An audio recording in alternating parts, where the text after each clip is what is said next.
Hello students. बूंद सभी कोई जानते हो ना। हाँ, ड्रॉप। तो यहाँ बूंद के बारे में आज हम पढ़ेंगे। ज्यों निकलकर बादलों की गोद से ही अभी एक बूंद कुछ आगे बढ़ी। अभी यहाँ देखो, ये हैं ड्रॉप्स जो बादल से निकलकर थोड़ी दूर ही बढ़ी है। अब बादल क्या है? बूंद का घर है ना। बादल इसका घर है। ये घर को छोड़कर थोड़ी देर के लिए निकल गई है। सोचने फिर यही जी में लगी। जी मतलब मन। उसके मन में बार बार यही सोचने को हुआ, आह, क्यों घर छोड़कर मैं यूं कढ़ी। मैं ऐसे घर छोड़कर क्यों बाहर निकल गई हूँ। देव, मेरे भाग्य में है क्या बता। मैं बचूंगी या मिलूंगी धूल में। हे प्रभु, मेरे किस्मत में क्या है। क्योंकि हर किसी को एक ना एक बार माया मोह त्याग करके घर से बाहर निकलना ही पड़ता है। घर में भी रहकर अपने कर्तव्य को रखना ही पड़ता है। यानी कि अगर हम घर में रहें तो भी हमें अपने कर्तव्य पालन करने होंगे। अगर हम घर से बाहर भी जाएंगे तो अपने लक्ष्य की प्राप्ति के लिए ही जाएंगे। तो बूंद के हिसाब से कवि मनुष्य को कह रहा है कि देव, हे भगवान, मेरे भाग्य में क्या बदा। मैं बचूंगी या मिलूंगी धूल में, या जलूंगी गिर अंगारे पर किसी, चू पड़ूंगी या कमल के फूल में। अब देखो, ये अपना किस्मत नहीं जानती कि ये कहाँ जाएगी। ये धूल में मिल जाएगी या किसी अंगारे पर गिर जाएगी। अंगारे मतलब आग। या किसी कमल के फूल के ऊपर गिरेगी।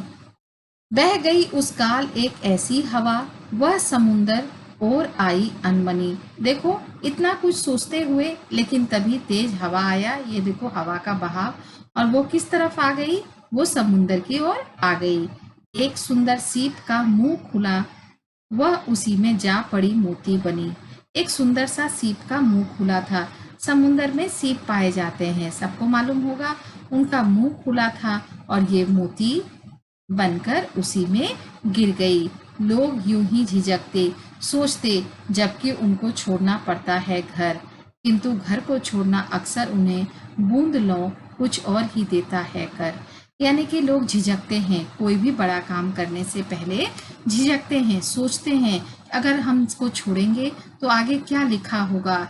किंतु घर छोड़ना कई कई बार उनके लिए नुकसानदायक होता है और कई बार उनके लिए अच्छा भी होता है। यानी कि मनुष्य को हमेशा कर्तव्य परायण होना चाहिए और हर एक कार्य को चुनौती पूर्वक करना चाहिए, तभी मनुष्य को सफलता प्राप्ति होती है।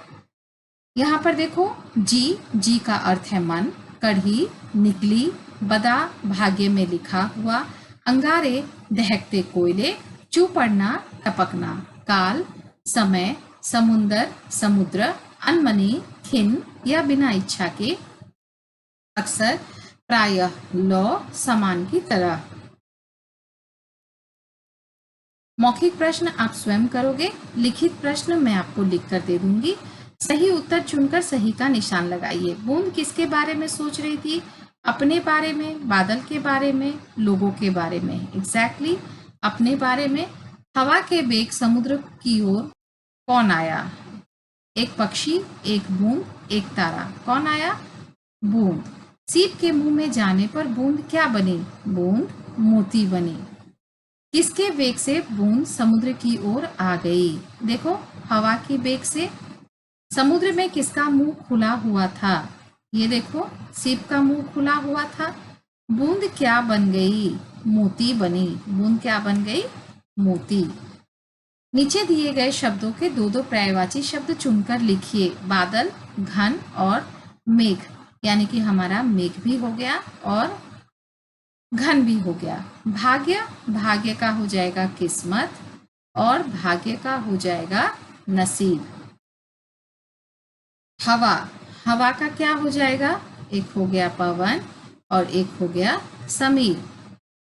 घर, घर का क्या हो जाएगा? गृह और आलय।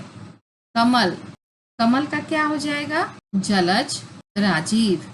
समुद्र, समुद्र का क्या हो जाएगा? रत्नाकर और सागर। नीचे दिए गए शब्दों के वर्ण विच्छेद कीजिए। ये मैंने आपको सिखाया हुआ है, फिर भी इसको मैं आपको कॉपी में कर कर भेज दूंगी।